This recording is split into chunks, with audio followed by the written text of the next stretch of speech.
শনি মঙ্গলবারের নিরামিষ দিনে কোনো স্পেশাল রেসিপি চাই, তাহলে আজকের রেসিপিটি ট্রাই করুন। একটা স্পেশাল ভাজা মশলার গুণে এই আলুর দমের স্বাদ কিন্তু দ্বিগুণ পরিমাণে বেড়ে যায়।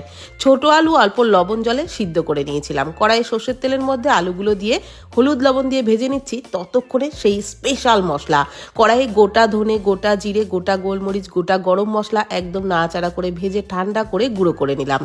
আরেকটি মশলা তৈরি করে নিলাম। ওই মিক্সির জারেতেই আদা, টমেটো, কাঁচা লঙ্কা অল্প জল দিয়ে পেস্টটা তৈরি করে রাখলাম।